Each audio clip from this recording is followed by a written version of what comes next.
파운데이션이라는 얘기인데 네. 여기 앞에 보시면 첫 글자 SMP 이거를 따와가지고 이제 간단하게 SMP라고 부르는 거예요. 네네. 근데 이 말 자체가 이제 피부에다가 미세하게 그 색소를 침착한다 그냥 딱 그 말 그대로 그건 거예요. 그래서 여기 보시면은 이게 제가 전에 이제 시술했던 1차 사진인 거예요. 네. 1차 사진인데 제가 아마 그때 메시지를 보내드렸을 때 모낭이나 모근에 상처를 주지 않고 이제 다치지 않는다라고 말씀을 드렸던 거는 요 사이사이에 요 머리카락 있는 사이에 그때 그 사이사이에 점을 찍기 때문에 이제 다치지 않는다라고 말씀을 드렸던 거고요. 그리고 이게 수직 토트 기법이라고 해가지고 이제 기계를 가지고 미세한 침으로 90도에 가까운 그러니까 완전 100% 90도는 좀 힘든데 네. 80에서 이제 90도 그 사이에 점을 콩콩콩 찍는데 그렇게 점을 찍어야지만은 그 점이 덜 퍼진다고 해야 되나요? 왜냐면 퍼지면 안 예쁘잖아요. 그렇죠. 그래서 작고 촘촘하게 점을 똑바로 찍기 위해서 이제 그렇게 찍는 거고 네. 그리고 평균적으로 이제 5년 정도 유지를 하기 때문에 뭐 영구적이라고 볼 수도 있고 반영구적이라고 볼 수도 있고 그리고 이 색소 자체에 이제 우리가 흔히 눈썹이나 이런 거 보면은 잔흔이 남는다는 얘기를 할 수 있는데 이거는 그런 잔흔 같은 건 잘 남지는 않아요. 그리고 이번 경험이 있으시다고 하시니까 그때 보셨다시피 그 다음 날도 바로바로 일상생활 가능하시고 네. SMP 같은 경우에도 이제 모발 이식이 불가능한 케이스도 다 이제 커버가 가능해요. 왜냐면 모발 이식 같은 경우는 100% 생착이 이루어지지 않기 때문에 모발 이식 하시고 나서 한 80%의 생착만 이루어져도 그건 되게 성공적으로 잘 된 거예요. 네. 그래서 그런 부분이 이제 모발 이식 하신 분들이 빈 곳에 이제 SMP 같은 걸로 이제 다 찍어주시는 거고 그리고 보통은 이제 흑채나 헤어 이제 팡팡이나 이제 여기 헤어라인 부분에 이제 여성분들 많이 메이크업 하시는데 그런 부분들 아침마다 이제 하기도 너무 힘들고 그리고 이제 특히나 여름에 이제 땀 같은 거 네, 흘리면은 그렇죠. 이제 망가지잖아요. 얼굴이나 네. 머리가. 그러니까 그런 부분이 좀 도움이 되시더라고 하고 있고 이제 탈모 같은 경우에는 효과를 좀 완화시켜주기 뭐 약을 바른다든가 아니면 먹는다든가 이런 게 효과를 완화시켜주기는 하는데 그 전에 탈모가 이루어지기 때문에 그 전상대로 갈 수는 없어요. 아직까지 과학은. 그래서 이제 그런 부분이 모발 이식 같은 거에 비해서는 이제 효과는 좋은데 이제 비용은 훨씬 더 낮기 때문에 네. 이게 추천드리고 있는 거고 그리고 여기 보시면은 여기가 표피고 이게 진피가 있는데 거의 저희가 이제 점을 찍는 부분이 요 경계선상에서 점을 찍는 거예요. 네네. 그러니까 점이 되게 낮게 들어간다고 보시면 되고요. 네. 거의 대부분이 이제 진피고 그리고 아까도 말씀드렸다시피 이제 모낭이나 모근을 다치지 않는다고 했던 이유가 얘들이 여기서 점을 콩 찍기 때문에 모낭이나 모근이 이 부분이기 때문에 여기 근처에 가지도 않는 거예요. 네. 그래서 여기에 살짝 건드리기 때문에 이제 다치지 않는 거고 그리고 혈관이 그 밑에 이렇게 지나간단 말이에요. 혈관이 어떻게 되냐면은 살짝 그런 것도 있어요. 그 영양분의 생명체 같은 것도 있는데 여기 혈관이 우리 신체 몸에 이렇게 신체에 보면은 미세하게 다 퍼져 있단 말이에요. 네. 그러니까 살짝 콕 찍히면 피가 나는 거란 말이에요. 근데 여기에 큰 혈관이 지나간다 보면은 이렇게 작은 혈관이 이렇게 움직여요. 네. 이게 위로 흩어지는데 SMP가 거의 대부분 상처도 안 나고 피도 안 나긴 하는데 간혹 가다가 이제 손님의 컨디션이 좀 안 좋거나 아니면은 뭐 그 외 기타 등등 여러 가지 뭐 늦잠을 잤다든가 뭐 전에 술을 마셨다든가 아니면 뭐 그런 기타 등등에 의해서 피가 가끔 뽕 하고 날 때가 있단 말이에요. 네. 근데 그거는 그 시술을 잘못해서 나는 게 아니라 컨디션의 문제도 있지만 이런 미세하게 이 큰 혈관에서 뿜어져 나온 작은 미세한 혈관들이 이 피라고 하는 것 자체가 혈관 피라고 하는 자체가 그 물이 흐르는 거랑 똑같은 거잖아요. 액체니까. 네. 근데 이제 이런 신체가 고체가 아니란 말이에요. 이게 살이기 때문에 이제 이 안에도 미세하게 흔들려요. 그리고 얘들이 내가 점을 콩 찍을 때 아주 미세한 혈관이 지나가다가 탁 부딪힐 수가 있어요. 그때 살짝 피가 좀 날 수 있는데 네. 컨디션이 좋거나 아니면 두피 상태는 이런 게 너무 좋으면 거의 그런 것도 일어나지 않아요. 그리고 네, 아까 이거는 말씀드렸던 그 부분이고요. 네. 그리고 이제 정상 두피, 건성, 지성 이렇게 있는데 아까 말씀드렸듯이 요 그 경계선이 요 정도 깊이인데 거기 모공으로 균일한 간격으로 균일한 압으로 콩콩콩 찍는 걸 이제 SMP라고 하고요.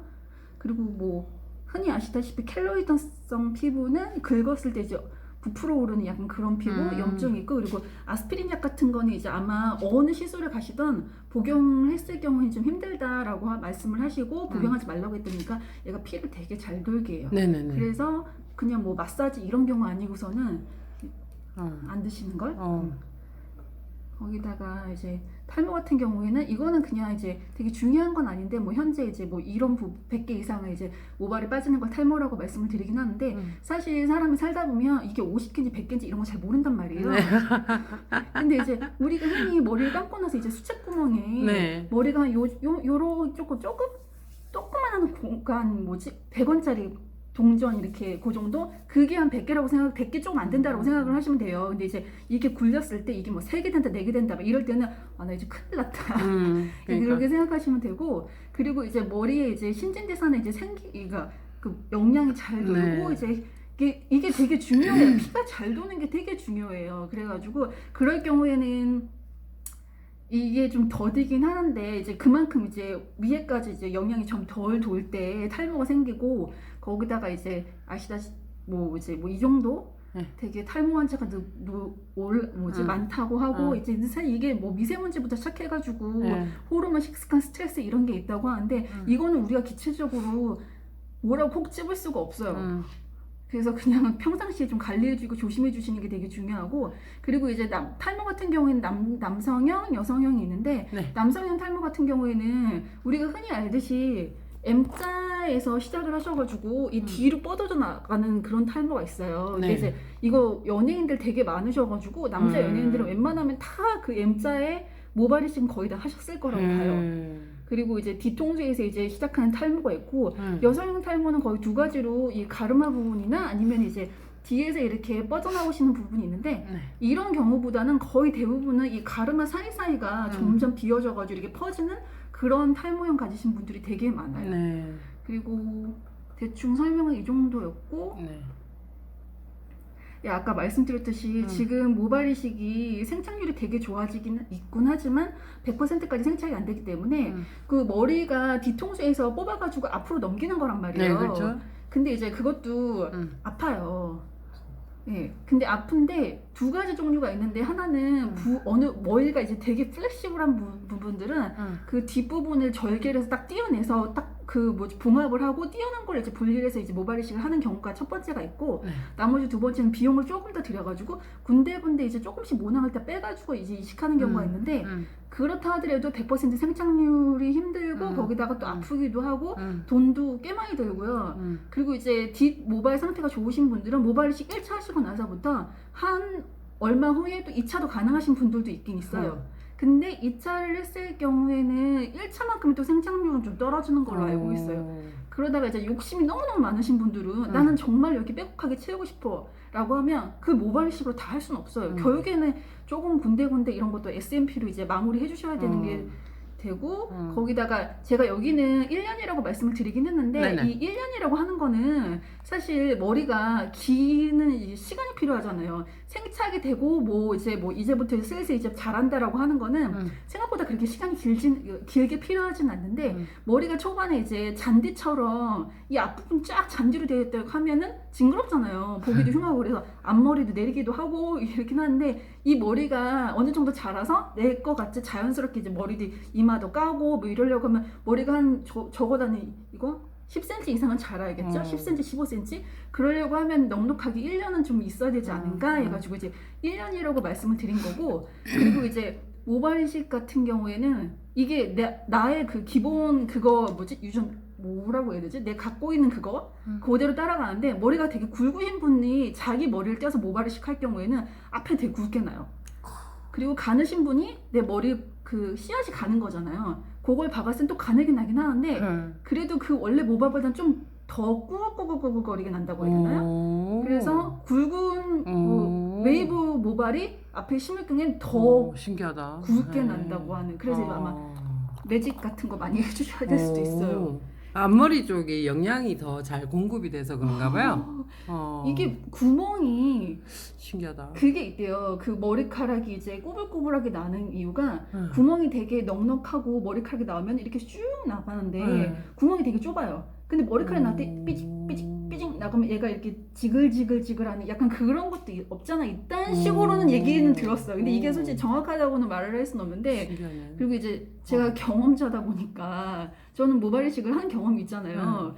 근데 초반에 이제 뒤에 가뜩이나 그리고 전 또 모발이 되게 굵은 편이고 거기다 좀 곱슬 모발이에요. 그러니까 모든 그 안정 뭐 어떻게 굵은 건 또 좋은 조건이긴 한데 곱슬은 좋은 조건은 아니죠. 그러니까 그거를 떼가지고 앞에 놨을 때 모발이 되게 굵게 나면서 엄청 구불구불하게 나가지고 아 이거 좀 그런데라고 생각을 했는데 또 제 친구가 같이 했어요. 근데 제 친구는 또 모발이 되게 가는 케이스예요. 걔는 좀 저보다 낫더라고요. 저는 곱슬이어가지고 좀 보기 흉했는데 친구는 저처럼 그렇게 심하지는 않았어요. 그래서 저는 항상 여기 매직을 해줘야 돼요.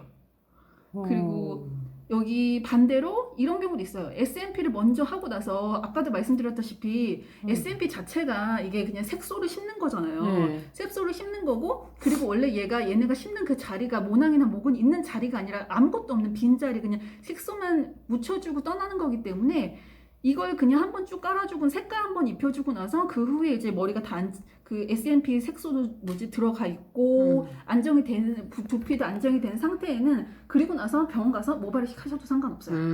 근데 이제 말씀드렸다시피 모발이식 이제 머리가 기는 시간이 필요하니까 뭐 한 시간 좀 기다리셔야겠죠? 안정되려면. 그리고 이 모발이 좀 더 두껍고 이게 두껍다고 하는 거는 가는 것보다는 이제 두꺼운 모발이 조금 덜 심어도 좀 풍성한 효과가 그렇죠. 나니까 그런 경우에서 좋고 그리고 모발 이식 단점 같은 경우에는 S&P로 이제 완전 빽빽하게 할 수 있는 것도 이게 불가능해요. 생착이 빡빡하긴 다 안 되고 그리고 이제 탈모의 제 가능성이라고 하는 거는 어차피 모발을 심은 데는 탈모가 되진 않아요. 왜냐면 심었으니까 거기서는 이제 내가 만약에 10개를 심었다고 하면은 그 10개에서 그냥 생착이 80% 된다고 하면 이제 80개 정도 남는 거겠죠?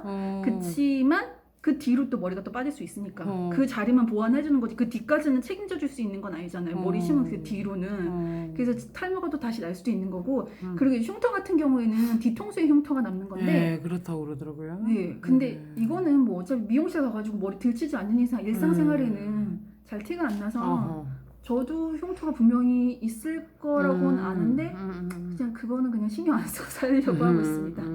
그리고 이건 주의사항이에요. 네네. 주의사항인데 이제 연고를 작은 걸 하나 드릴 거예요. 근데 그 연고를 면봉에다가 아주 얇게 발라가지고 그 시술한 부위에다가 이제 살짝 발라주시면 되는데 그렇다고 뭐 듬뿍 뭐 꼼꼼하게 다 발라주실 필요는 없어요. 근데 이제 연고를 발라주는 이유가 그 색깔이 좀 금방 날아가지 말라는 의미에서 발라주는 이유가 가장 크고요. 그리고 샴푸 같은 경우에는 저는 한 24시간 정도 이제 안 하셨으면 하는 걸 권장해 드리고 있는데 최대 2일까지 안 하시면 더 좋긴 하지만 사실 이제 그럴 수 있는 분들이 몇 분 안 계시기 때문에 그렇죠. 왜냐면 기름이 또 잘 끼시는 분들도 있단 말이에요. 이제 그런 분들이 2일까지는 좀 힘드니까 하루 정도는 좀 참아주셨으면 하는 게 약간 그런 게 있고 아까 말씀드렸듯이 이거는 이제 연고를 바르면 이제 그 부분이 색깔이 좀 날아가지 말라는 게 코팅 역할을 해주는 거고 그리고 샴푸 하실 때 손으로 빡빡 문지르시기보다는 이렇게 손끝으로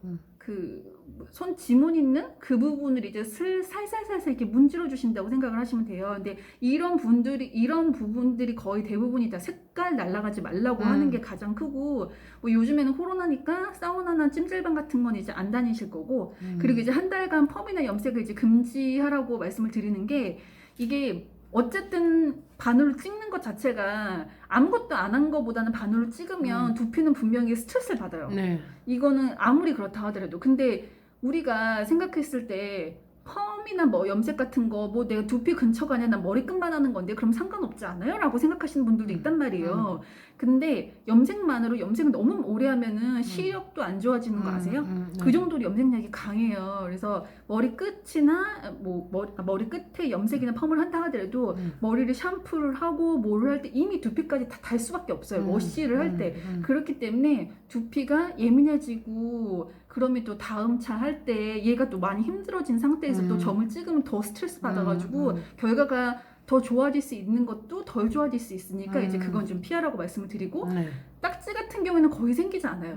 거의 생기지 않는 저는 아직 제 손님 중에 딱지 생겼던 경우는 못 봤는데 그래도 만약에 케이스는 있으니까 딱지가 생겼을 때는 그냥 손으로 떼어내지만 그냥 그대로 두세요. 그대로 두시고 뭐 음주나 흡연 같은 거 안 하시는 거는 너무 당연한 거지만 제가 이렇게 적어놨습니다. 네.